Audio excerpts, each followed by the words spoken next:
Hi friends, പവിത്ര സീരിയലിൻ്റെ നാളത്തെ ഒരു അടിപൊളി പ്രൊമോട്ടാ വന്നിട്ടുള്ളത്.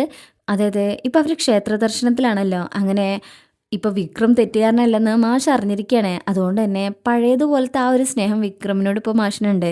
ഇതുവരെ അറിഞ്ഞിട്ടില്ല. അങ്ങനെ കമലയും വേദയും കൂടെ ക്ഷേത്രത്തിനകത്ത് നിന്ന് പ്രാർത്ഥിക്കുകയാണേ. വേദ ഇങ്ങനെ നെറ്റിയിൽ അമ്മയ്ക്ക് പ്രസാദം തൊട്ട് കൊടുക്കും. അത് കഴിഞ്ഞാൽ കമല പറയും, മോളെ ഇത്തവണ വിക്രം മലയ്ക്ക് പോയി തിരിച്ചു വന്ന് വ്രതം മുറിച്ച നിങ്ങൾ തമ്മിൽ ഒരു പുതിയ ജീവിതത്തിന് കൂടെ തുടക്കാവോ മോളെ? വേദ പറയും, മനുഷ്യൻ വിചാരിക്കുന്നു ദൈവം തീരുമാനിക്കുന്നു എന്നല്ല അമ്മേ, നമുക്ക് നോക്കാം. അങ്ങനെ ശേഷം പിന്നീട് വിക്രമും വേദയും കൂടെ അങ്ങനെ തൊഴുതാട്ടോ പിന്നെ കാണിക്കുന്ന ഭാഗം. അത് കഴിഞ്ഞ് ഇവർ നോക്കുമ്പോണ്ടാവും മാഷ് ഇങ്ങനെ ശയനപ്രദക്ഷിണം ചെയ്യുന്നേ. ഇത് കണ്ടേ വിക്രവും വേദയും ഓടി ചെല്ലുന്നുണ്ട്. കമലയൊക്കെ അടുത്തുണ്ട് കേട്ടോ. ഇങ്ങനെ ചെയ്യുന്നതുകൊണ്ട് സന്തോഷത്തിൽ നിൽക്കുക. ഇങ്ങനെ പ്രാർത്ഥിക്കുന്നുണ്ട് നന്ദിനിയും വിനായകനൊക്കെ.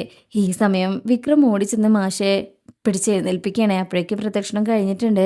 മാഷ് എഴുന്നേറ്റ് വിക്രമിനെ കെട്ടിപ്പിടിച്ചൊരു ഉമ്മ കൊടുക്കും. ഇത് കാണുമ്പോൾ കമല ഞെട്ടിപ്പോകും. ഭയങ്കര സന്തോഷമാവുന്നുണ്ട് എല്ലാവർക്കും. അങ്ങനെ എല്ലാവരും ഭയങ്കര ഹാപ്പിയായി നിൽക്കുക.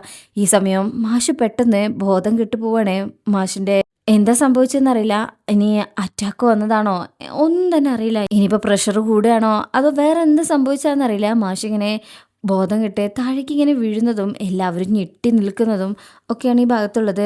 അച്ഛാ എന്ന് വിക്രവും വിനായകനും ഒച്ചത്തിൽ വിളിക്കുന്നുണ്ട്. വേദയും നന്ദിനിയും എല്ലാവരും ഇങ്ങനെ ഭയത്തോടു കൂടെ നിൽക്കുന്ന ഒരു ഭാഗമാണ് ഈ പ്രമോയുടെ അവസാനം ഉള്ളത്. അപ്പം നമുക്ക് ഇതിനെക്കുറിച്ചുള്ള ഡീറ്റെയിലിംഗ് റിവ്യൂ നാളെ കാണാം. റിവ്യൂ ഇഷ്ടപ്പെട്ടിട്ടുണ്ടെങ്കിൽ ചാനൽ എല്ലാവരും ഒന്ന് ലൈക്ക് ചെയ്യുക, സബ്സ്ക്രൈബ് ചെയ്യുക, സപ്പോർട്ട് ചെയ്യുക. താങ്ക്